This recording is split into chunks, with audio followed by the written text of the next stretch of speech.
So the primary election results for 2026 for the state of Indiana are certified, but that doesn't mean the race is over. The clock is now ticking on a potential recount in at least one key race. State House reporter Emily Longnecker is here to explain.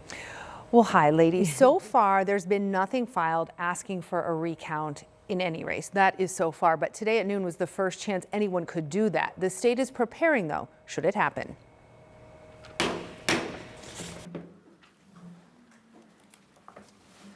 I'm calling on this meeting of the Indiana State Recount Commission to order. That's the sound of the state of Indiana getting ready in case someone calls for a vote recount from any of this month's primary races. The Indiana Recount Commission exists because sometimes, as we know from history, elections can be very close. In this year's primary, one of the closest has been in Senate District 23, where incumbent Republican State Senator Spencer Deary leads by just 2 votes. Deary put out a statement Friday saying it was time to move forward, characterizing this month's election as, quote, yesterday's battles. His challenger, Paula Copenhaver, may not feel the same with the election results as close as they are and could ask for the votes to be recounted. If that happens, Indiana's State Recount Commission will have the final say on any ballots that are challenged during the recount process. Secretary of State Diego Morales is the chair of the 3-member bipartisan committee. If recount petitions are filed in the coming days, we're going to ensure publicly that every eligible vote is accurately counted. But Morales has faced questions from some Democrats about his ability to stay impartial during the recount process because of his support last year for redistricting.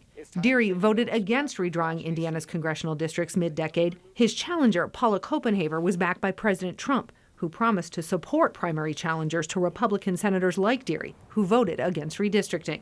Morales has also been questioned about his involvement with a branch of Turning Point USA, which endorsed Copenhaver. According to state law, Morales is called to be the chair of the Recount Commission. Despite calls from Democrats that he recuse himself, Morales has indicated he has no plans to step aside. Candidates have until noon next Tuesday to ask for a recount. Party chairs have a little longer. Their deadline is next Friday at noon.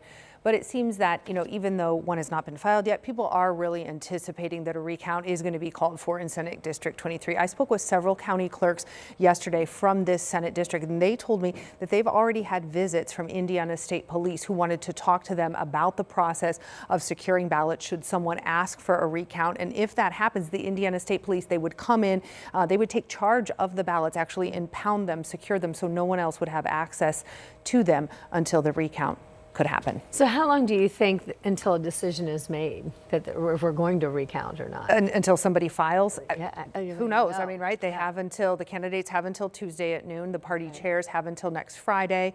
I was speaking with a lawyer today who told me that usually when they file petitions, they really like to take their time with these and go over every word, make sure all the T's are, crossed and all the I's are dotted. Yeah, right, to make sure, because these are, very complicated positions, so they want to get it right. Yeah, and but a lot is weighing on it. Yeah.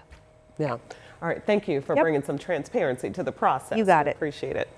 And we're also looking into a ballot error in Knightstown. Our Rich Nye will report from Henry County tonight with what can be done now since the election board certified the primary election results. We're going to share his report at 5:30, so stay with us.